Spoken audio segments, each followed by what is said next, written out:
what is the watching television too much or having your PSP or DS or computer games, how can that actually affect a child's eyesight? Okay, what do you do when you watch TV? When you're too engrossed in this computer games, you stare, right? And you forget to blink, and you forget to take breaks, especially, you know, the games is really exciting.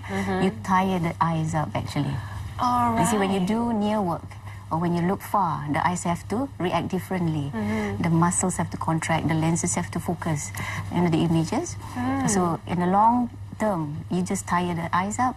Yes, I'm sure if the eyes are just used to looking at, let's just say if you read really close, and your eyes are used to focusing everything up so close, and then the muscles will get used to that, right? Yes, muscles actually can build memory, right? So that's why when you become short-sighted. Yes. Right. Well, okay, here's the thing though. Cool. I've actually even heard some people say that wearing glasses can actually make your eyesight worse.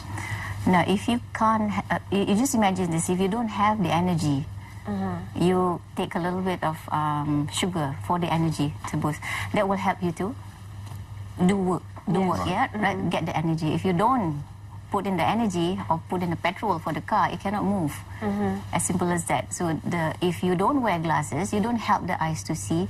How can it be better? Right, okay. Oh. But it doesn't put more strain on your eyes? No. No? Okay. If you don't cut down on if you wear glasses and if you don't cut down on these activities, like I said, it doesn't work as well. Right. So it has to work in tandem. Okay. You don't wear the glasses if, say for example, the refractive error came about because of all these activities, you stop doing them, it will get better. So if it's already in the genes, then there's nothing you can do about it. What about contact lenses? I was going to say contact lenses, because I know there's a lot of problems with contact lenses. If people don't look after them properly or they don't put them in properly, and do they, I mean, because you're constantly putting something in your eye, Yes. surely that can't be good for you long term. Definitely. We ophthalmologists are not good friends with contact lenses. We don't want people to go on contact lenses, you know. Because number one, if you don't know how to take care of the hygiene especially, you don't know where to keep the casing, you don't know where to put the solutions, you put them in the bathroom or the toilet instead of the bedroom. Because you see, every time you flush the WC, all these things, you know, from down there can contaminate the air. Yes, definitely. And settle on surfaces, yes, right? definitely. So if you don't take care of it, you can get problems as mundane as like allergic reaction.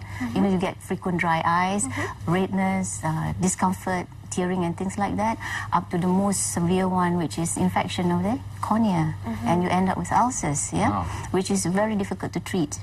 Can it lead to blindness? Definitely. If it hits the center part of the cornea, it will heal, definitely, but it will leave a scar, and the scars on the cornea is actually white. It's an opacity on the cornea, so you can't see through the scar tissue. You can't go for the LASIK either to correct your refractive error after that. Yes. Oh, right. So be careful. I'm not even going to wear color contacts now. I was just going to say, if it's just for vision, it's okay. I mean, like, there's a reason to wear the contact lenses, but it's just for cosmetic reasons. You know, Then like you wear red baju, you want to wear, you know, you want to have a red look or blue or things like that. You just want to match them.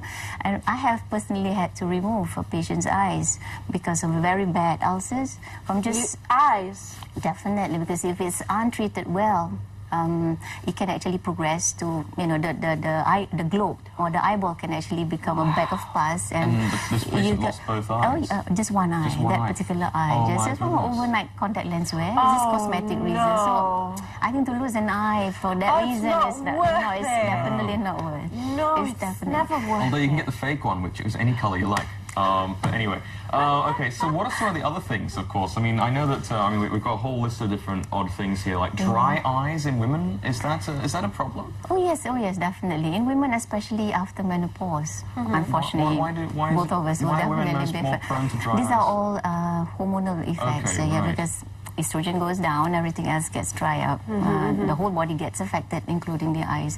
Because the surface of the eye has to be moist all the time, and this is all hormonal based. You know? So is that like treatable with eye drops or? Yeah, symptoms-wise, you can't actually treat it. You can't get rid of it, but you can actually reduce the symptoms by using a lot of lubricants or eye drops, artificial teardrops. I see. Depending again on the severity of the dryness. It would be, you'd expect it to be something that will last throughout the lifetime. Like if you have it after you menopause, then you get it, and you know, you'll have not it just for people after the menopause, but for people who use contact lenses and people who work, especially in the aircon areas, or people who are always out in the hot sun, windy areas, these are all drying agents. I see. Like myself, we surgeons are always in the aircon area. Right.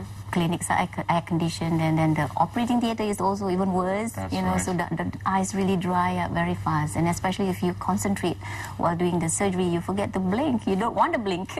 Really? You don't want to breathe. Especially if you're doing something very, very fine. Well, speaking of doing something very, very fine, okay, LASIK. We mentioned it briefly in the beginning as we were talking about it, but it's become something of a miracle cure for eyes. I mean, people are always saying, oh, you can go get LASIK for this, you can get LASIK for that, you can get LASIK for everything. What can you actually treat with LASIK? What can't you treat with LASIK? Now, when it started, LASIK is just, let me correct it, is refractive surgery. Okay. Yeah, refractive surgery is a number of or various types of surgeries that we can undertake using this laser to correct your refractive errors. So under these refractive surgeries, we can have things like LASIK. It's a mouthful, laser-assisted in situ keratomyelitis. So what it means is just cutting a thin flap on the cornea to act as a flap, Mr. Flap, before we actually recontour the cornea with the laser to correct the refractive error of the person, yeah? I always thought that you'd actually insert the power into that lens flap. No, that will be something else. That will be a different procedure, yeah? Okay, so under it's not LASIK. Under LASIK we also have LASIK, in which you don't need to cut. So if you're scared of just cutting things, we do have other techniques here. It's called LASIK, in which the surface or the epithelium or the skin of the cornea is temporarily thrown away, yeah, and laser will be applied, and then you get this epithelium or the skin to regrow on its own. So that takes longer to heal? Longer to heal, a little bit longer, yeah, maybe a week or so longer compared to the LASIK. But a LASIK procedure can be done at lunchtime? Yes. In 20 minutes you can be over and done with? The procedure itself, yes. But before doing the procedure, you need to come in for a full eye examination, yeah, including a counselling session with our trained counselors. That will easily take up to 3 hours. I see. And building up to before you do the procedure, you can't wear your glasses, contact lenses for about 2 weeks. So therefore, even though the procedure is 20 minutes, but the whole build-up of it would take 2 to 3 The reason weeks. why we do all these things, is so late. A lot of people say, why do you take so long to do, such a short procedure? Because we need to be careful. You need to know the actual power, because this will be altered when you wear contact lenses. The eyes are not normal, in the normal, optimal condition. Okay, right. The eyes swell up a bit. It takes 2 weeks to get back to normal. Yes, normally. But if at the end of the 2 weeks, if we see that the curvature of the cornea is still not quite good, you need to lay off it a little bit longer. I see. So we need to check the eye pressure, we need to see the rest of the structure of the eye, make sure the retina or the nerve is okay, you don't have cataract, especially those nearing the age of 50, because our people after the age of 50, you tend to get these cataractous changes in the eye, so you may not be suitable for the laser procedure. Yeah, should you be found not to be suitable, then of course we can always offer other things to correct the refractive error as well as getting rid of the cataract at an earlier stage. I see. So if people are interested, it's not enough just to talk to their GP. They should probably come in and actually... Yes. Well, not to put my other colleagues down, but not all surgeons would know what refractive surgeries are all about. So you need to get one surgeon who actually does it to give you the correct information regarding it.